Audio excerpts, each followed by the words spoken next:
Après quelques semaines de rediffusion, c'est le retour de votre série des épisodes inédits de l'histoire des Juifs de France, votre rendez-vous histoire. Et nous reprenons notre série avec Christophe Dard à la période où nous sommes arrêtés avant la trêve estivale, c'est-à-dire la première moitié du XXe siècle. Et c'est un portrait, Christophe, que vous nous proposez aujourd'hui, celui de l'un des plus grands compositeurs de musique et du cinéma français. Il s'agit de Joseph Kosma. Né en Hongrie, son travail avec le poète Jacques Prévert reste l'une des plus fructueuses collaborations de l'histoire de la chanson française, notamment avec Les Feuilles mortes, l'un des titres les plus interprétés dans le monde.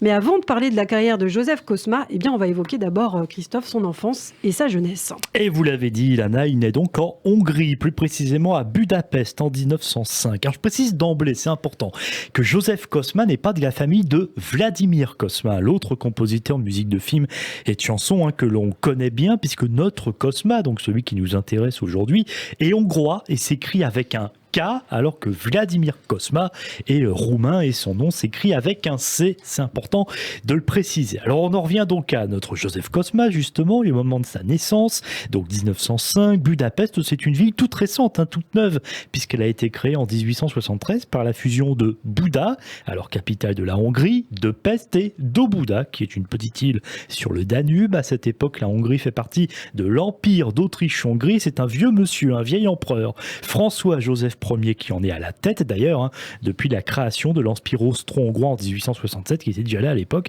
Eh bien, tous les Juifs sont émancipés et peuvent développer leurs activités dans tous les domaines. En 1918, à la fin de la Première Guerre mondiale, l'Empire austro-hongrois n'existe plus. La Hongrie est indépendante et devient une république. Joseph Kosma a alors 13 ans. Il s'intéresse déjà à la musique. Par contre, le contexte politique, lui, est tendu. Les communistes sont rapidement chassés du pouvoir par l'armée du nationaliste Miklos Horthy, qui devient régent du royaume de Hongrie, homme autoritaire, brutal, réactionnaire, qui s'inspire de Mussolini, qui vient de prendre le pouvoir en Italie et dont la cote gagne effectivement en Europe. Et puis, c'est aussi Miklos Horthy, évidemment c'est très important, également un homme antisémite. Horthy qui met en place un numerus clausus pour limiter le nombre de juifs qui peuvent entrer à l'université, et plusieurs fonctions leur sont tout bonnement interdites. Et c'est dans cette Hongrie antisémite que Joseph Kosma grandit et effectue, malgré le numerus clausus imposé aux Juifs, ses études à l'Académie de musique Franz Liszt de Budapest.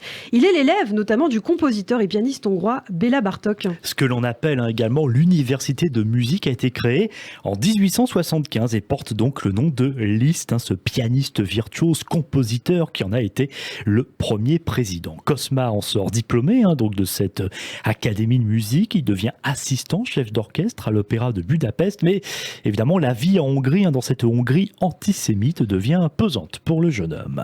À 24 ans, en 1929, il obtient une bourse d'études et prend la direction de Berlin. C'est là qu'il rencontre le dramaturge et metteur en scène Bertolt Brecht et son épouse, l'actrice juive Hélène Weigel. Et Kosma qui rencontre aussi le compositeur Kurt Weill, lui aussi juif, lui aussi classé à gauche, et qui a travaillé avec Brecht sur l'opéra de Katsu, gros succès de l'année 1928. Alors contact, Kosma va découvrir une musique plus moderne, plus folklorique, moins classique que celle de son apprentissage, et puis surtout le message politique, social, révolutionnaire que peut porter la musique. Mais Kosma, comme Brecht et Weill, s'inquiète de la montée du nazisme. Il sait que sa judéité et ses idées communistes le mettent en danger. Au moment de l'arrivée d'Adolf Hitler à la chancellerie en 1933, Kosma plie bagage et s'exile pour la deuxième fois en 4 ans, et il choisit la France. Il ne parle pas un mot de français, et à son arrivée à Paris, il n'a pas le moindre sou. Alors dans un premier temps, il va accompagner des cours de danse, tandis que son épouse,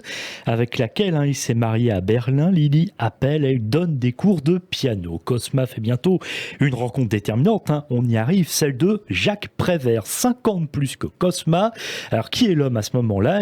Prévert, après avoir arpenté le milieu surréaliste dans les années 1920, s'est tourné vers le Parti communiste et l'écriture de textes engagés et antifascistes au sein d'une troupe de théâtre, le groupe Octobre, un groupe très actif qui se produit notamment dans les usines en grève et dans les manifestations. Cosma et Prévert deviennent amis. Le musicien hongrois découvre le bouillonnant milieu artistique et intellectuel parisien et travaille avec Prévert. Cosma met en musique ses poèmes et ils travaillent ensemble pour le cinéma. Et la recette est tout bonnement très simple. Prévert s'occupe du scénario et des dialogues et Cosma de la musique.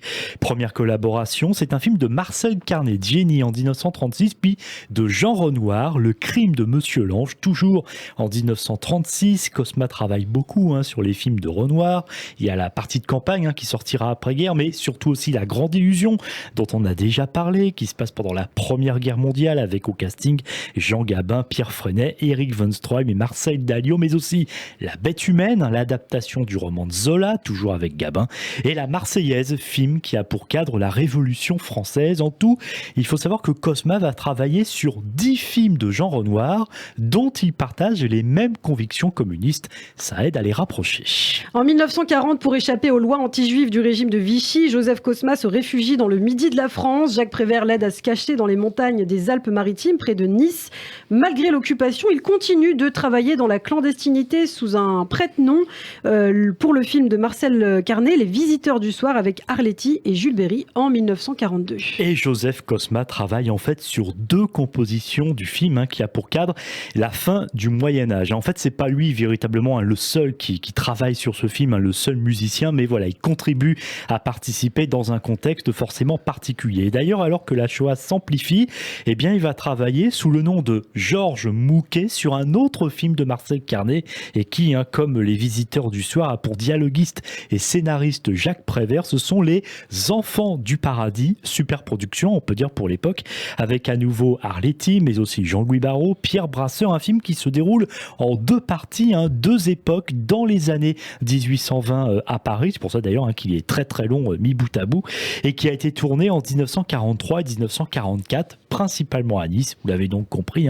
en pleine occupation Ilana, dans des conditions difficiles bien sûr, vous vous en doutez bien, compte tenu de la guerre et d'ailleurs avec de nombreuses interruptions de tournage. Sur Les Enfants du paradis, Cosma va notamment composer ce très bel air, celui de la pantomime Baptiste.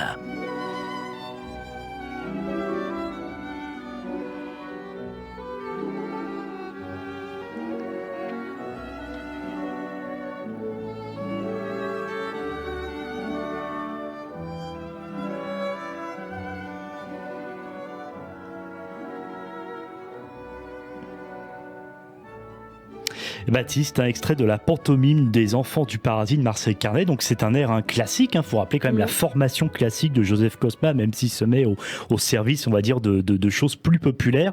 Marcel Carné, donc le réalisateur des Enfants du paradis, qui disait, pour justifier la réalisation de ce film en pleine occupation, je cite, « Se battre, c'était continuer à faire des films, reconquérir par l'esprit ce que l'on avait perdu par les armes. » Et Joseph Cosma travaille dans la clandestinité, mais sa vie est en danger. La Côte d'Azur est occupée par l'Italie fasciste à partir du 11 novembre 1942 et en septembre 1943, les Allemands occupent à leur tour la région avec comme conséquence notamment une série de rafles contre les Juifs. Notamment à Nice et qu'on a eu l'occasion d'évoquer avec à la manœuvre le sinistre Aloïs Brunner, commandant du camp de Drancy, qui a été aussi à l'origine de la déportation des Juifs de Salonique et d'Autriche au début de la guerre. Alors, en juin 1944, Cosma rejoint le Maquis, toujours dans les Alpes-Maritimes, puis il rejoint les armées alliées débarquées en Provence le 15 août de cette année-là.